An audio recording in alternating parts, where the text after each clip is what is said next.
welcome back to my channel. I'm Jessica, and thanks so much for being here today.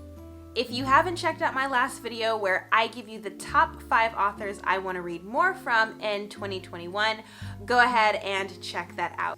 While you're at it, don't forget to subscribe to my channel so you can see all of the videos that I post. So today I want to go over my top 10 favorite books that I have read for the year. These books completely blew me out of the water and were some of my favorite reads of 2020. Obviously, I have read so many books this year, so a lot of these books didn't make the list. So I'm going to give you my top 10 books that I like. I'm going to start with number 10 and then go all the way to number 1. So without further ado, let's get started. So the book coming in the number 10 spot is The Secret History by Donna Tart. Now, I really loved this book. I'm a huge fan of Donna Tart's writing. This book is set in a university and it focuses on a group of very academically astute students. In their friend group, a murder takes place and we are kind of figuring out why this person was murdered and the reasoning behind it. Now, this book is a little controversial because some people really love it and some people don't because they think it's like too pretentious and they think that it's too lofty. But I truly love this book. I thought that it was so good, very interesting, I will say. Again, it is a bit of a slow burn, but I don't know. It has a special place in this list. Alright, so the book coming in the number 9 spot is The Margot Affair by Lemoine. Hopefully I am saying that right. But this book is about a young girl or young woman. Her name is Margot, and she's actually the secret love child of this French politician.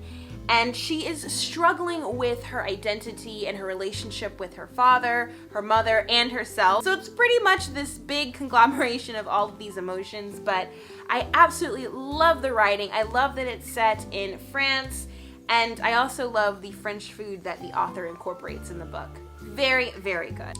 Alright, so the number 8 book is Call Me By Your Name by Aciman, and you guessed it, guys, it's another book with fantastic writing.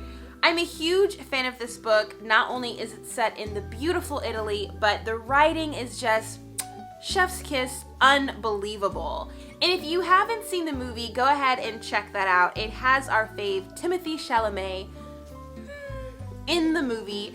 It's absolutely incredible as well. I want to rewatch that over and over again.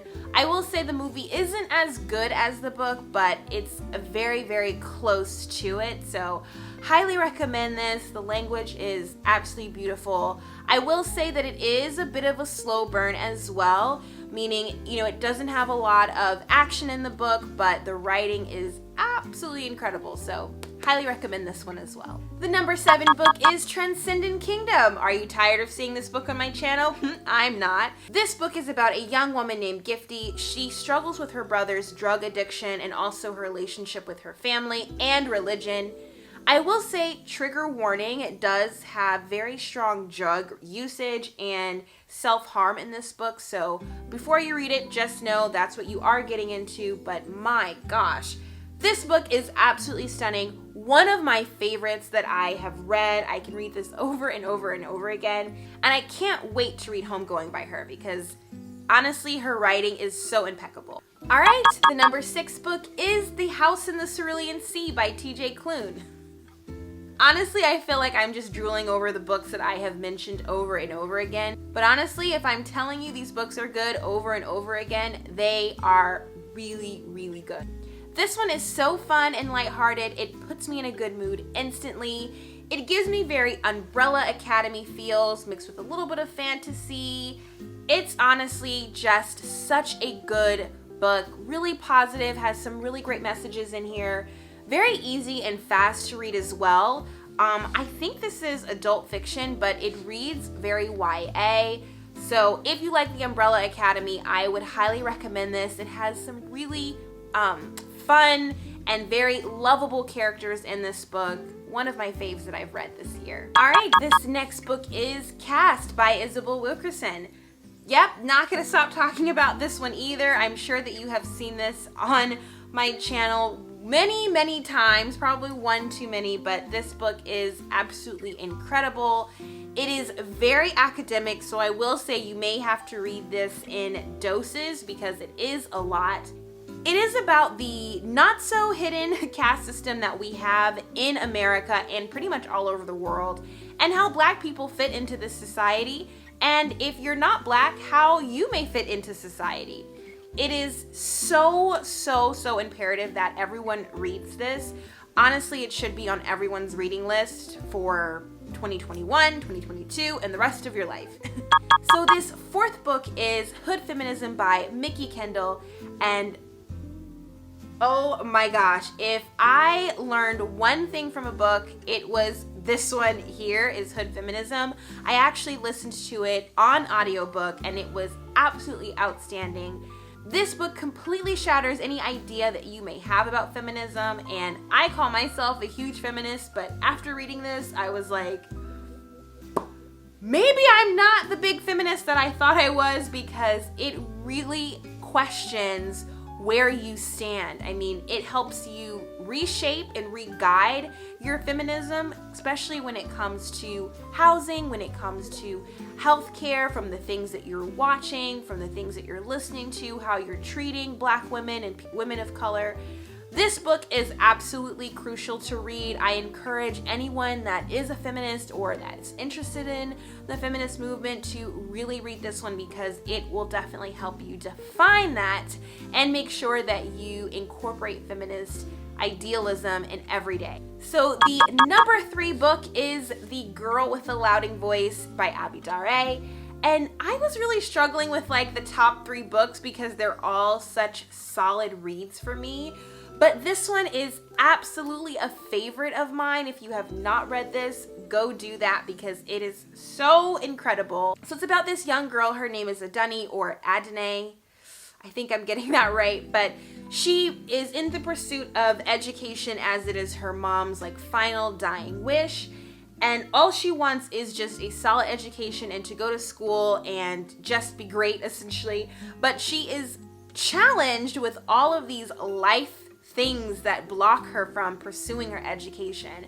For example, at the age of 14, she's married off to this very old guy who's very abusive, and then later on she's sold into like being a housekeeper to an even more abusive lady, and it's really just about how she prevails through all of these life challenges.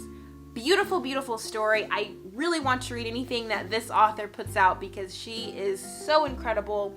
This book also brought some tears to my eyes. It doesn't really happen that often, but this book sure did do it for me because it's just honestly very sad of what this young girl had to go through, but I highly encourage you guys to read it. So rewarding. What's it gonna be for number 2? What's it gonna be for number 2? I don't even know if that's a song, but Vanishing Half by Bennett.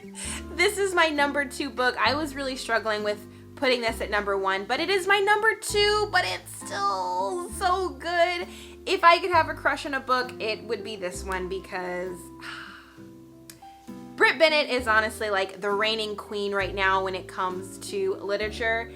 This book is about 2 sisters who, at the age, I think, of 15 or 16, they decide to go their very own separate ways. One decides to have a very easy and privileged life of luxury, and the other one, I don't want to say she goes through a lot of hardships, but she definitely has a harder life, and it's pretty much about the decision that these 2 sisters made and how their life unfolds after that decision. It has elements of colorism, of racism, of family, of sisterhood, of gentrification, all of that. I'm sure you guys have seen and heard this book a million times because it is so good. If there's one book I would recommend out of all of these books, ooh, that's really hard, but I would recommend this one. This one is definitely a top fave of mine. All right, drum roll. What's it gonna be for number 1? You're probably never gonna guess it because it's such a strange book, and it is Tender is the Flesh by Augustina Bazterrica or Bazterrica. I can never get the name right, but this book is my favorite. Yep, I bet you would never guess this book, but I love this book. It is so good. It is dark. It is disgusting. It talks about cannibalism. It's very sexual. It is everything that I love in a good book. It is extremely dark though, I will say that. And I love it. I love it. I love it. I love it. So you guys probably know that I am not too big on like a very light and fluffy book. I like a very grim and dark and gross book, and this one is it. So this book is essentially about the meat industry and also cannibalism and also consumerism, and it has some elements of love as well thrown in there. But this book, oh, it's so good, you guys. I don't even want to spoil it for you because it's not very long at all. I think this book is like, it's 200 pages. I read this in one full sitting because it is so good. I will say that if you get grossed out easily, if you don't like a lot of sexual elements in here, like, and it's not even like fun kind of sexual elements, it's like the disgusting bits when it comes to like cannibalism and sex, if that makes any sense. Yeah, if you don't like any of that, don't read this. But if you like something a bit twisted, you like something a bit strange, this book is it. I don't know. This one was a favorite of mine. I cannot wait to do a reread of this because honestly, I was just like turning the page by page, so enthralled with the words, and it's also very beautifully written. Haven't guessed already, I'm a huge sucker for beautiful writing, and this one has it. Huge favorite of mine. Highly recommend. #1 for the win. I can't believe I'm saying this, but yes, Tender as the Flesh is a #1 read for me this year. That's it, guys. Those are all of the books that were my favorite of the year. Of course, I've read so many more that I truly enjoyed, but these top 10 books really took my breath away with their writing, with their style and their direction, with the characters, so forth, so forth. So, if you have read any of these books that I have, please let me know in the comments below. Let me know your thoughts. What book was your #1 for 2020? As always, if you like this video and you want to see more videos, don't forget to give me a big thumbs up, subscribe to my channel so you don't miss out on any new videos, and follow me on Instagram so you can see all of my bookish posts. I hope you guys enjoyed today's video. I'll see you next time. Bye!